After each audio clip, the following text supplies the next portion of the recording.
Hi, everyone, and thank you so much for being here. What a great audience we have tonight. It's very exciting to see so many of you here for the readers and here to celebrate 15 years. It's very exciting. So a little bit about the press, since many of you aren't familiar with it.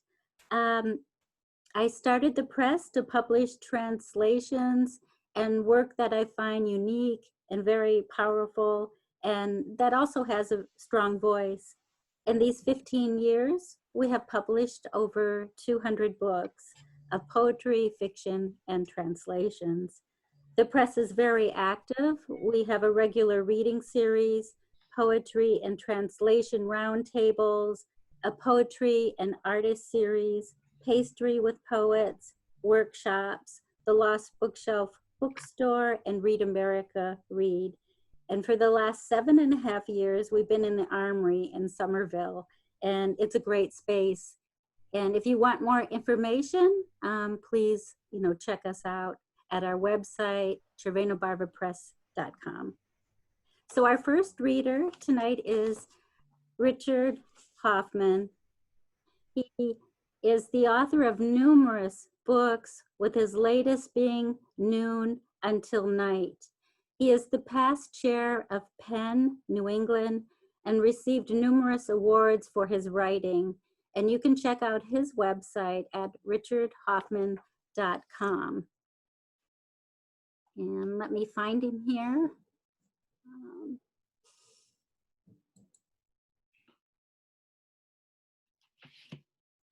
He's unmuted, Glo. Hi, Gloria. Hi. Hey, congratulations to the press on its fruitful 15 years. It's a terrific press that takes risks, and you have an incredibly adventurous list.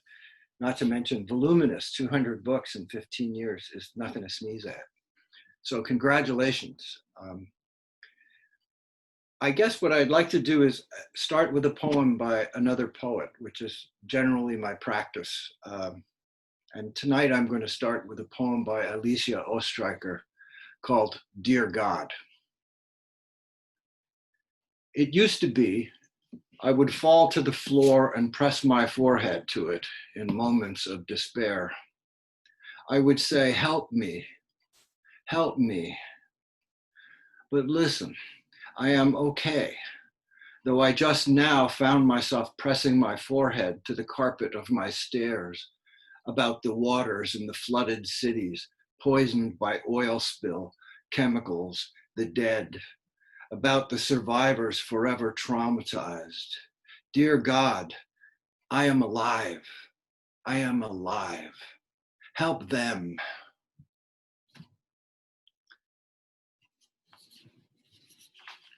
So I'm going to reach back to my first book for this poem. And it began as an exercise. I don't always know where these things come from. But I do want to say that I do want to provide a little context for it. In 1957, my family got its first television set. And one of the very first images that I saw as a 7-year-old was tanks rolling into Budapest as the Soviets were putting down the uprising there. Later in 1969, tanks rolled into Wenceslas Square in Prague to put down the Prague Spring. In 1976, there was the uprising in Soweto in South Africa. In 2010, we saw the Arab Spring, which followed upon the Tiananmen Square a few years earlier. And now we are seeing uprisings against the nation state and its violence in Hong Kong and in America's cities. But as I said, this began as an exercise. It's called the definite article. And the game was to just see if I could begin every line with the word the. The people crowded the square. The crowd peopled the square. The troops circled the square. The troops and the people squared off. The name of the people is they. The name of the troops is not us. The name of the square is there. The name of the circle is again. The square peopled the news. The news circled the world.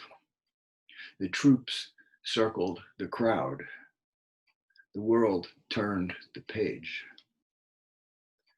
The name of the news is yesterday. The name of the paper, of course. The name of the new page is maybe. The name of the world is asleep.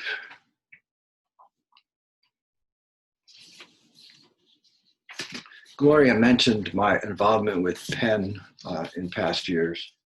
And during that time, I became aware of the treatment of writers around the world. And particularly, I was drawn to the case of a writer named Hashem Shabani in Iran, who was executed by the Islamic Republic for Moharebi, which is waging war on God, which in a theocracy means you're an enemy of the state.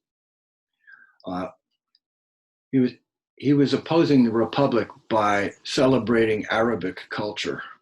The Arabs are a minority in Iran, in the south of Iran, and organizing things like what we're doing this evening, poetry readings. In any case, this is a poem for Hashem Shabani.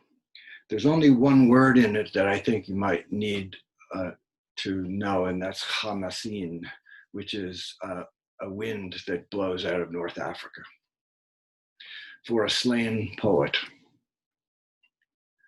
Your killers drew the zipper across the black bag like the sign friends made across their mouths when you opened yours in the wrong company and carried you out of there.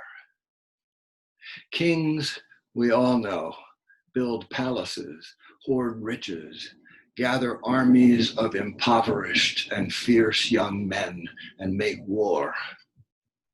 But a king who will kill a poet out of fear, there remains no evil on earth he will not do. You, however, who have reminded us of the truth of the lovers we are, you are already in paradise, where solely for your pleasure, the one God has bestowed upon you 72 blank pages and your favorite pen, along with a whole new alphabet, made from the shadows of birds in flight, the flash of ripples on the lake in sunlight, letters in the shapes of the many intersecting shadows of the grass, and the sheen of blown sand sheared from the crest of a shifting dune by the Hamasin. Marks to represent the sound of weeping, signs for the sound of laughter, but nothing too clear, none of them just right. Nowhere the once and for all expression that would obliterate desire.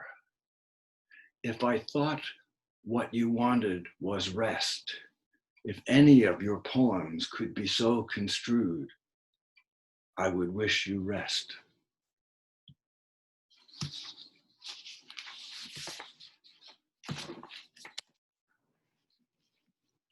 This next is a poem that was turned into a wonderful video by Heidi Stauff, featuring Sharon Stepman's photograph of a homeless man. You can find it on the Woven Tale Press site if you're interested. It's called Last Hope.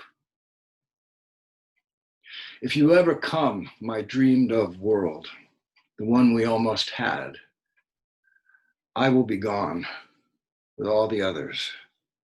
After all this waiting on wooden benches outside in the hall, after the clicking of heels on polished tile, After the furious shuffling of papers and the endless arguments over money, bring with you people refreshed by love, disposed to wonder, surprised at cruelty.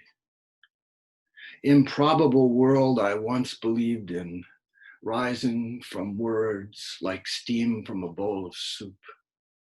World like an egg in a nest of the best debris. If against all odds you take shape one day, bring people whose hearts are less hesitant, new people, better people than we were.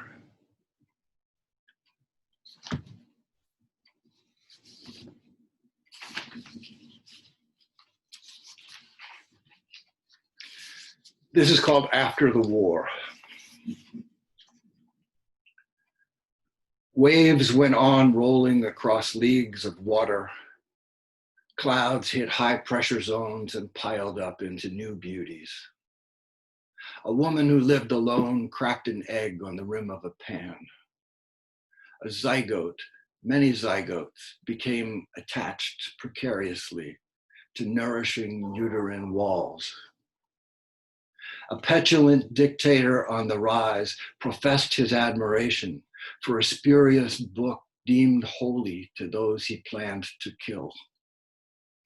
In regions newly designated countries by people in countries elsewhere, resentments gestated. A dozen academic papers sifted evidence for calling a set of suspicious symptoms a new disease. In the meantime, and long before I knew myself at all, my life had begun among ghosts who begged to be mourned or demanded answers, especially the ones who didn't know they had been murdered, wrong name, faith, country.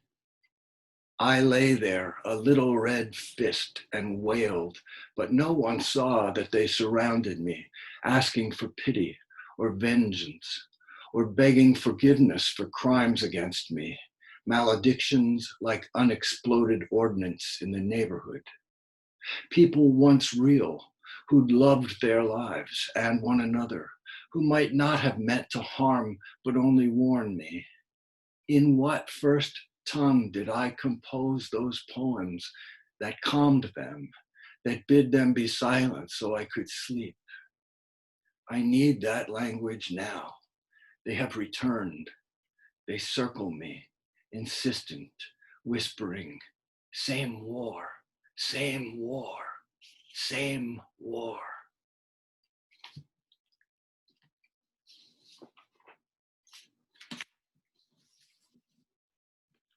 Well, here's a poem I just revised this afternoon. I actually lopped off a couple of stanzas. They made me wince. I don't know how they got there in the first place. It's called They That Mourn. Blessed are they that remember.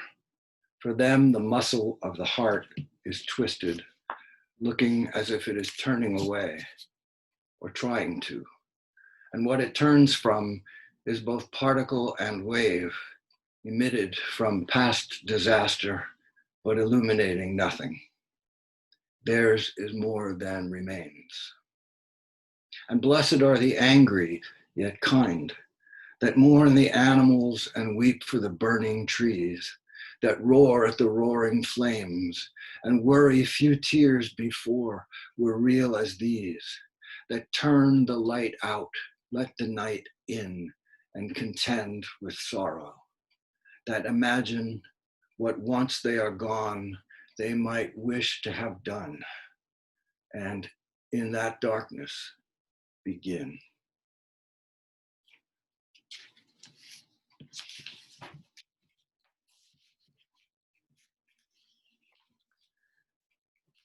And this poem is called That Water. A clear brook, spring-fed, gurgled over rocks deep in a forest where my parents brought me one hot summer as a boy. Now both of them are dead, so I can't ask them where to find it. But I will never forget how that water tasted. If you take a metal spoon, freeze water in it, then thaw it again, and as soon as it is liquid, touch your tongue to it.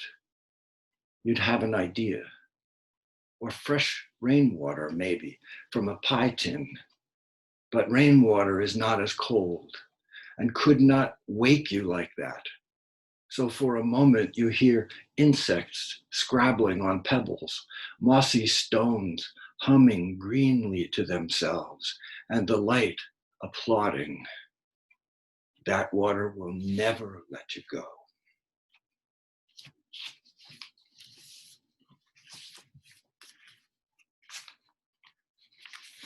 Well, this may be the newest poem I'll read this evening. It's called I Don't Recall Where We Were Going.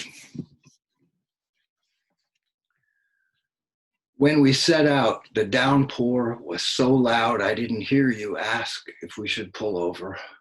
I'm sorry. The child in the back seat followed a rivulet's path down the window as if instructive.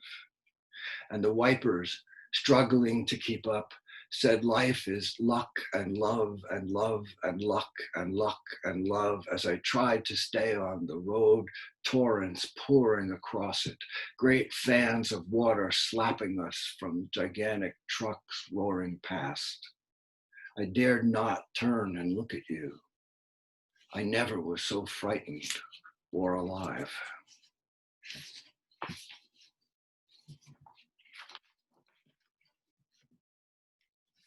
This poem begins with an epigraph from the Peruvian poet Cesar Vallejo.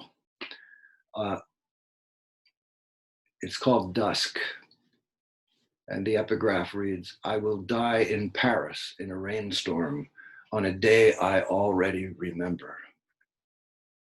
Dusk. Whether or not there is a river, I will be by a river. My mother will send my father to fetch me. He will toot the horn twice, and I will wish for more time. As usual, I have caught nothing. And whether or not I have already given up, I will know I have to go. I will put my gear in the trunk. Whump. He will lean across the front seat and swing open the door, and I will enter the musk of the car, the smoky sweat of my father, and note the regret on his face. Though I was not always glad to see him, I am glad to see him. Whether or not I want more time, the sky will continue darkening. Already there are stars, and waist high at the wood's edge, fireflies. My father clutches and shifts, then touches me on the shoulder, staring ahead, eyes on the road.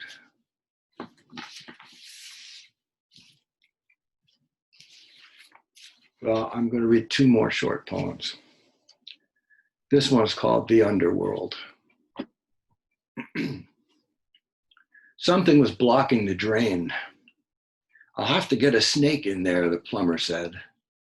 We'll have to plumb the mystery, he added and winked. No doubt he'd said this many times. I obliged him with a smile, anxious for him to get to work. Trees, he said. You got roots all under here, below the floor. And the way he gestured then with both hands made me think about the twisted mulberry and the red maples shading the house but buckling the driveway. And how much farther than their waving branches their roots go, gnarled and knuckled and groping, so that if earth receded, shrank, there we'd be, in the house, in the webbing, like a winter nest.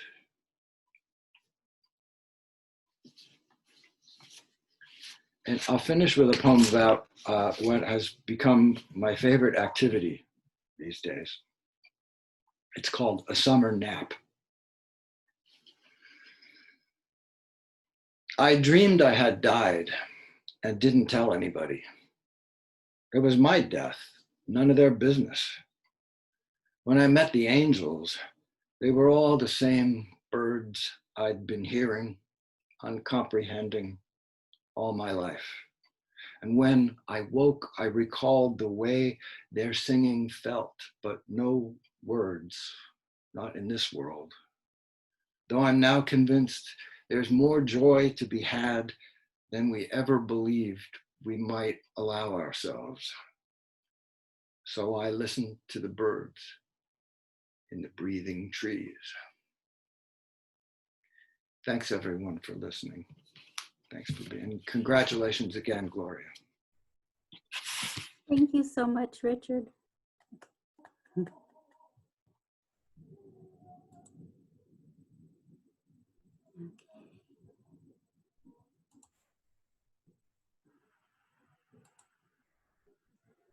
Okay, so our next reader is Sherri Feltdratfield. She has a poetry book forthcoming from Cervena Barva Press, which will be out in September, called Millie Collins, Your Barn is Gone. Helen Cardona sent her manuscript to me, and when I read it, I was so excited. So I give you Sherri. Thank you, Gloria. Good evening, everybody. Thank you all for being here. I'm especially grateful to you, Gloria, for publishing my book. I'm thrilled and appreciate your kindness and your patience. I also want to thank Leah Maines, who's on as well tonight. She published my chapbooks, and I'm very grateful to her. She's a friend and a great guide. And Helen Cardona, you don't escape either. Thank you very much for all your support throughout the years. It's a privilege to be your friend and read with you again tonight. Finally, I want to thank Grace Schulman, who may or may not be on. She's my mentor and my friend, and I just want to tell her how grateful I am. So I'm going to read 6 poems tonight from my new collection, and don't worry, we'll let you know when it's published. The first poem I'm going to read is the title poem. Millie Collins' barn was on the country road in Conway, Massachusetts, where my in-laws lived for almost 50 years. Millie Collins, your barn is gone. Abby cleared it after folks on our road said outright kids would get hurt. The floor had been mostly missing since just before you died and took your DAR roots to the grave. Not to mention that poor mongrel you kept staked outside in the front yard, nameless. Never saw him fed or taken in. Never told you I tossed him bones from the car. Ob's a fixer, but once the roof sagged, that barn was done. He and Brenda bought your place from the gal who'd taken care of you, can't think her name, those last years. Only good thing maybe you ever did, Millie, leaving your place to that good woman. This week, Abby put a big red barn just where yours was. Just where. I watched the whole time Ab was at it. Odd to see newness on the spot where so long ago you and I went late one night after drinking your cheap tea from chipped cups and dug that tiny grave deep enough.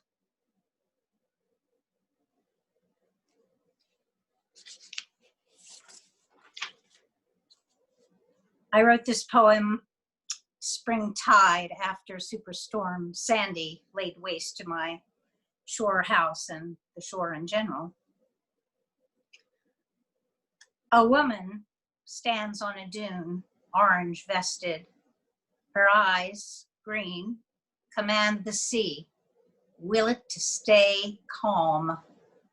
Her wavy sand-colored strands sway in sync with a harmless breeze. Her heart beats with a rhythmic shoreline that has already forgotten the ruin left in the wake of its recent outburst. The woman stands among a swarm of men in neon yellow jackets. They drill holes, poking in pollen. She nestles in dune brush, leans like the patches of tall seagrass surrounding her. They are survivors of past storms. The dune grassers drill, plant sticks in slim cavities, dry but willing to receive these straw bits. Will moisture come? Will roots dig in before more hurricanes arrive?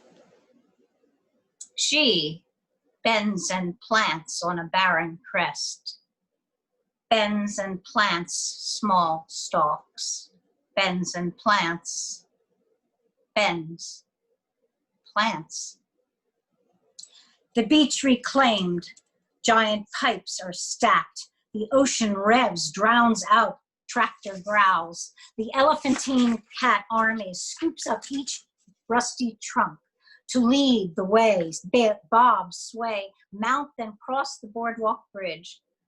Soon, all traces of beach fill machinery will be gone to the next site, down coast.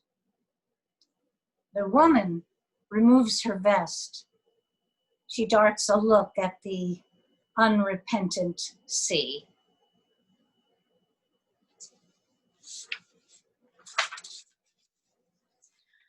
My grandfather built theaters, some with the Schuberts in Philadelphia. Jimmy Durante came to visit one day when I was very young. If you don't know who he is, he was a very well-known vaudeville singer and dancer. Think of the song Smile and Make Someone Happy. He was known for his big schnoz. Late in New Orleans at Snug Harbor. When I was small in your blue room, Nana, Durante taught me the steps. With top hat and cane that Jackson, was he dead, had danced with him. Won't you come home, Bill Bailey? He made me laugh. The hat so big, but had to put it on so I could take it off. He kissed me with his nose. I cried the whole night long. He made me work. He made me like my skinny legs. Soft shoe, us two. I sang. I waved a cane, tap, tap, twirl, tap, with this new, old, tickly man who made me get it right and treated me grown up. Were you watching, Nana? You rarely noticed me. I can't recall your laugh, but your visitor, he is in my heart's harbor, a close-up, wrinkly grin. I know I'm to blame. Gone, the vaudeville riff played by these jazzmen. Now ain't it a shame? Da, da, da, da, da, da, da, da.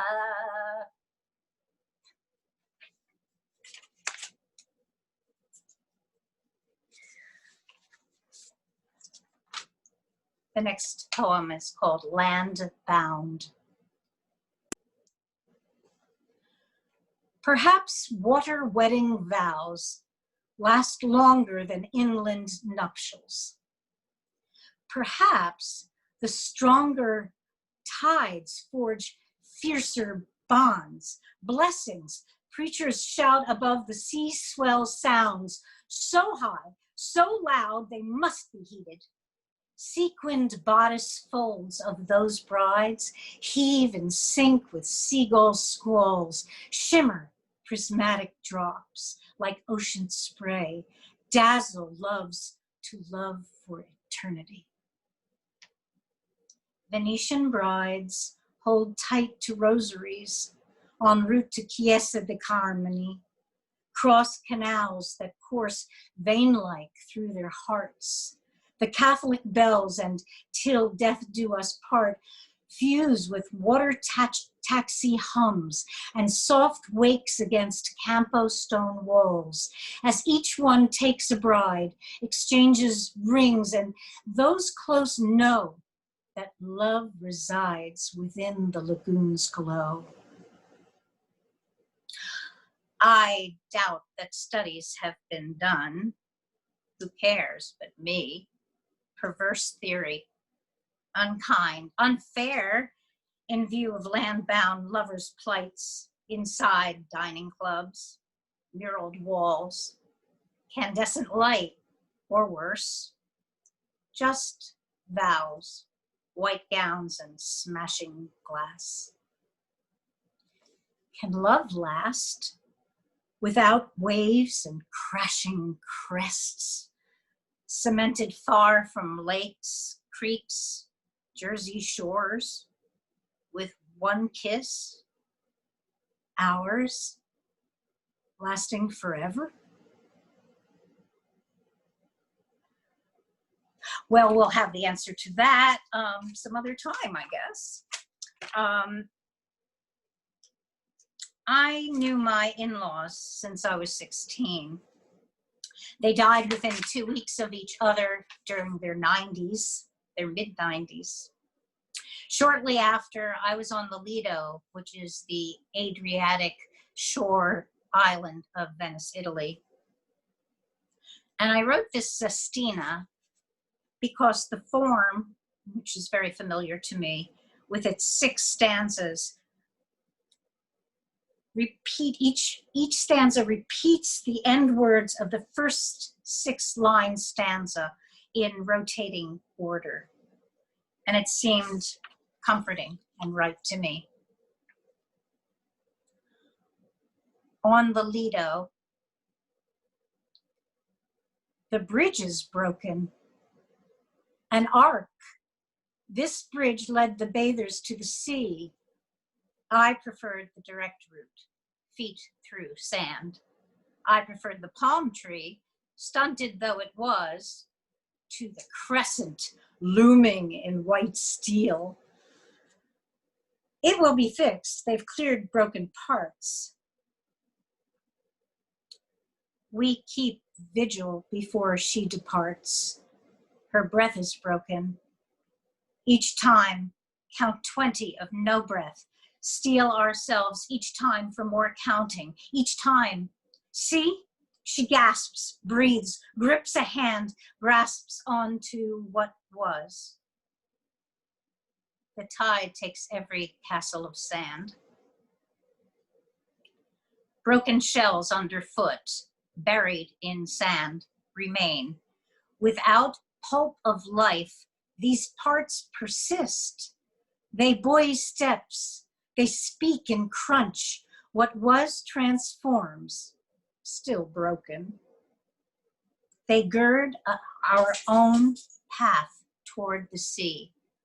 Look, cars made of shells in sand, not steel. She was called of valor, he of steel. They chose the trees and hills, rich soil, not sand. He said, I hate the shore. She missed the sea. Where's the steel? Today all the parts gone. I trace broken pieces in my mind. Rebuild the bridge that was. Mom's quartz watch. Their new wine glass. His heart each was whole, broke. I carry shards with me. Steel glimpses, blurred, broken snapshots of what was. Particles of sand, moistened, dripped, create a castle. Parts merge. I watch children splashing in the sea. With both gone, I grapple with the sea. Why is it calm, lulling? His last breath sound was a wave lapping shore. It departs silently, this wave's end. No more steel. I was wrong. it will not be fixed. Just sand. Nothing is broken. The sun departs, crouches in clouds. The sea rises, rages, swallows the sand, submerges steel. The bridge was broken.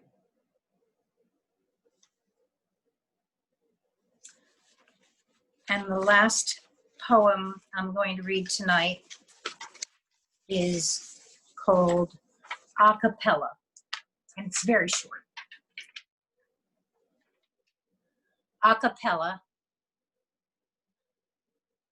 The songbird woke me 5:10 a.m. today. He has done so all of May.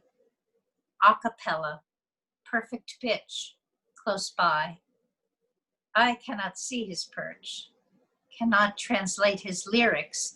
I feel his joy pronounced, rich in aria. Clear sky or rain, his hope revives each day. By 5:20, he has soared to a farther stage. I strain to hear the fading trills. No more. Sometimes he returns, encore. The morning curtains drawn. Carmany bells ring 6 gongs. The boats and gulls first moan. The soloist has flown. Thank you very much. And congratulations on 15 years of Cervena Barva Press, Gloria. Thank you so much, Sherri. Thank you.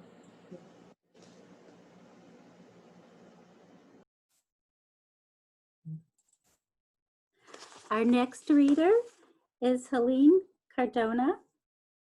She is a contributing editor to Cervena Barva Press. Her latest translation, called Burnham Wood, it's a bilingual collection of poetry by her father, Jose Manuel Cardona. This collection has won numerous awards, including the Best Translation by Washington Independent Review of Books, and won the 2019 International Poetry Book Award.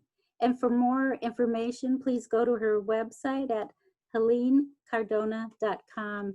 And I give you Helene. Thank you, Gloria. Thank you so much for having me. What a treat. And I love you so much. I love your press so much. And I'm just honored to be a contributor. And I'm so happy to have listened to Richard tonight. And Sherri, I'm thrilled for you and your book. And I'm so looking forward to the book coming out. So yes, so I'll start with a couple of poems from the translation of my father's poetry. My father was a poet from the island of Ibiza in Spain, and actually the reason why he left Spain for France, and the reason I was born in Paris, was that he had to flee Spain under Franco's dictatorship. So he was about to be arrested for his writings, and which were not overtly political, but dictators have no sense of anything, right? So he was translating some French writers at the time, like Flaubert and such, and that was deemed controversial. So he was tipped off and was able to get out of Spain just in time. So he's very beloved in Ibiza, not just for his poetry, but also for his politics, of course. And so I'll start with, as an echo to Richard as well, with a poem that he wrote called Morgue Cemetery. There is one who among the living rests, his death resuscitated by cypresses. The wheat sprouts in his hand of grasses, because to wheat and hands he fell. Thesar of rage and thunder, town crier, for peace nonpareil. I relive your bread-burned face, unscathed fist open to faith. Over the Eiffel Tower, I perceive your chained god bones, your raucous architecture of the man of bread, of César y Vallejo. And I'll read it in Spanish as well, the original. Uno hay que descansa en los vivos, su muerte de ciprés resucitada. Germina el trigo en sus manos de hierba, porque a manos y a trigos se volvó. César, de trueno y rabia, pregonero, hermoso de la paz.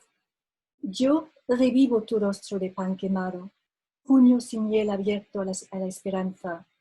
Sobre la torre Eiffel percibo tu osamenta de Dios encadenado, tu arquitectura ronca de hombre de pan, of César y Vallejo.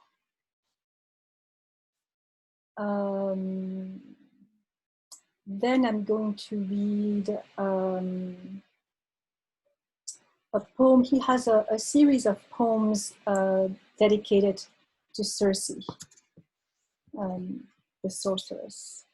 So I'm going to read, I'm changing my mind about the one I was going to read first.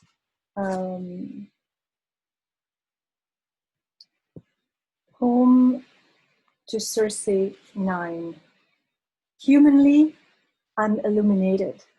I'm amazed every day by the roaring song that overflows like erosive blackberry juice, by the joyful and boisterous song of men. Voices stretch like branches, footprints like branches, flesh kindred to my flesh, and life's juicy wind ripens. I reincarnate with their centuries-old footprints, their secular voices, their joy, so often painful, like a sick child carried on one's back. Oddly, it's on this land, it's on this island, Circe, I have the strength to live. Here, humanity is embraced and screams, mixing laughter with its colors, speaking the same language with varied accents. Love's display becomes a ritual we officiate. We arrived and the miracle happened. It was the sea and the wind in the bells. We came from far, from years thirsty as dust, from humble fishermen's nets on barren shore. We arrived and the miracle with us. It jumped into the net like liquid fish and multiplied for all, and we satiated ourselves, and all of us, we all walk through the sand as one. You see, Circe, the miracle occurs whenever man wants it. The search, that is the mystery of all things.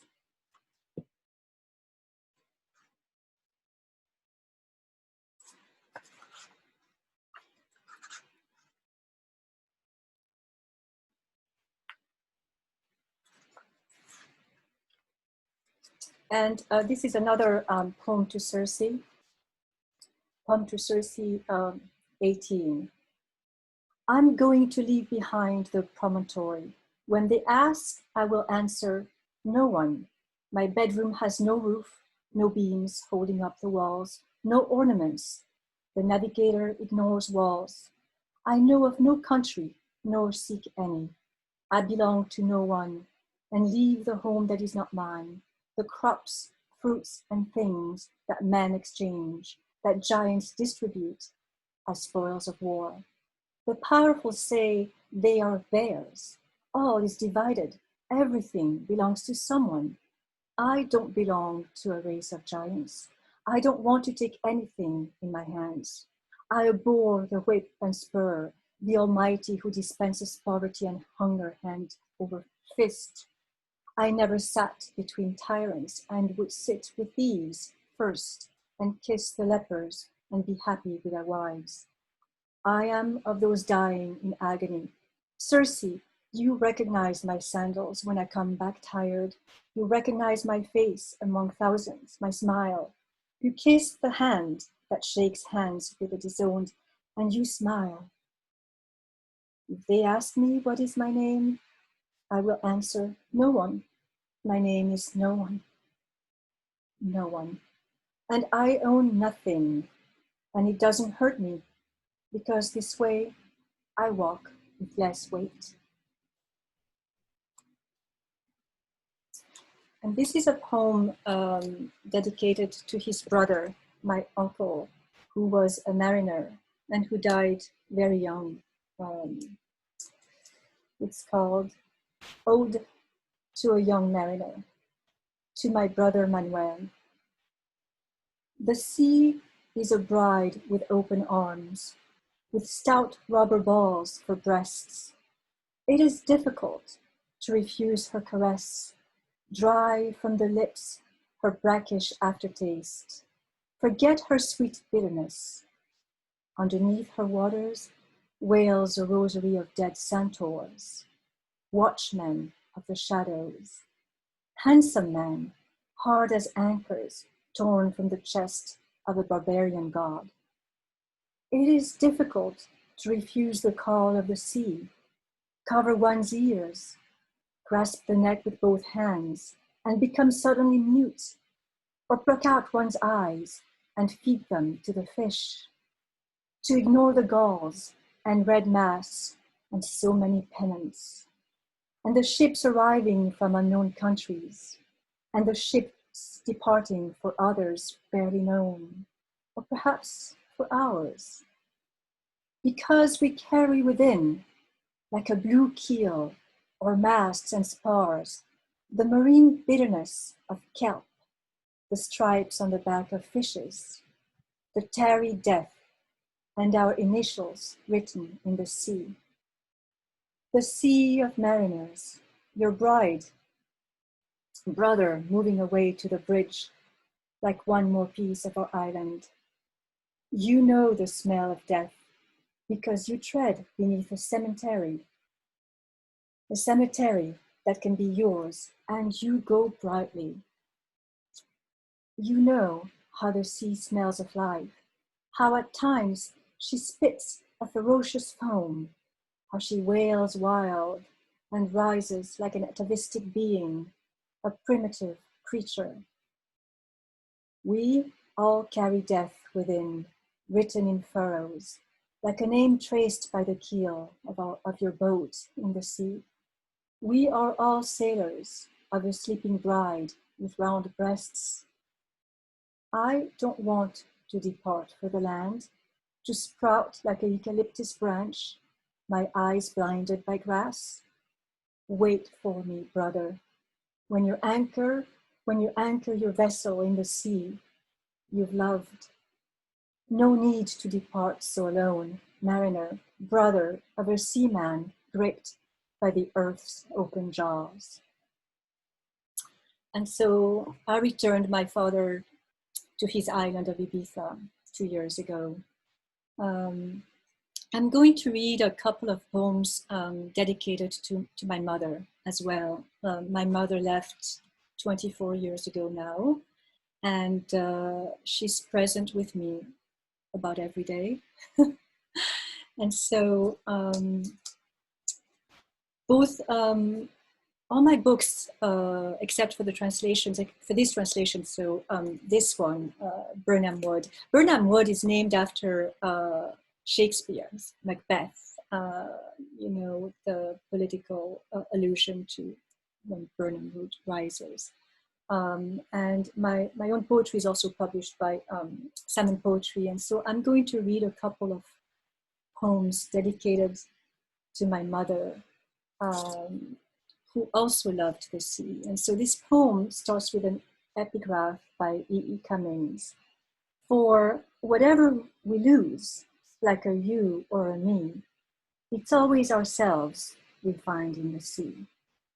And this is to Kitty, who loved the sea, and Somerset Maugham, the angel who smells of my childhood, my mother, piano and oboe, whose face the icon reflects, auburn hair like a Modigliani, eyes the color of rain, light caught by surprise, whose presence the absence reveals, whose laughter burns snow, whose warm breath I breathed this morning as I woke, the scent of gardenias whispering, I never left you. And this is another poem. She came to me in a dream as the Celtic goddess Cervena, my mother, Cervena, the light on the icon, the way I see her in my dreams, the core of her at the edge of darkness, in a magic cauldron always full, never exhausted, that brings her back to life, guarded by a golden serpent coiled in the shape of an egg, the world snake marshalling in her reserves, the seed of a new journey, a glimpse of a mysterious and elusive woman crowned with morning glories. This is how she lands on the page, slanted, looking out in space, integrated within me, save the blue sky across her face. And I'll finish with a short poem that I'll read in both French and English. So I write all my poetry in English, and French is my first language. So I speak 6 languages. And so what I've done is I've translated my own poems into French to present them in bilingual edition. So this one is called Woodwork. If I could gather all the sadness of the world, all the sadness inside me, into a gourd, I'd shake it once in a while and let it sing. Let it remind me who I used to be. Bless it for what it taught me, and stare at it lovingly for not seeping out of its container. Travail d'orfèvre. Si je pouvais rassembler toute la tristesse du monde, toute la tristesse enfouie en mon sein, à l'intérieur d'une gourde, je la secouerais de temps en temps pour qu'elle chante et me rappelle qui j'étais. Je la bénirais pour ce qu'elle m'a appris et la regarderais avec amour pour qu'elle ne s'échappe pas de son récipient. Thank you very much.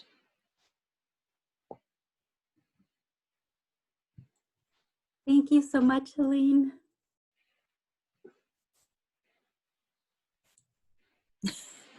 I'm trying to change here. There we go. Can we give another round of applause to the readers? Thank you so much. It is such an honor to have all 3 of you read tonight, and it means a lot to me. So thank you so much. Thank you, Gloria. Oh, thank you. And also, Thank you so much, Gloria. oh, thanks. You're the best. Thank you. You are the best. Thank you. Thank you. I'm just so thrilled. I mean, it's just been a wonderful 15 years, so I'm very, very grateful. And so many people made it possible. Tomorrow, I just want to say that we have John Amen, Marguerite Bovard, and Charles P. Rise. And I also would like to thank R.J. Jeffries and Renuka Raghavan for helping me tonight with hosting. And thank you to everyone who came tonight. It was so wonderful. And again, thank you to the readers. And that's it for tonight. So thank you. Thank you. Thank you, Gloria. Thank you, Gloria. And thank you all the wonderful Thank you. readers. Thank you all. Thank you to the press. Thank Thank you. you all.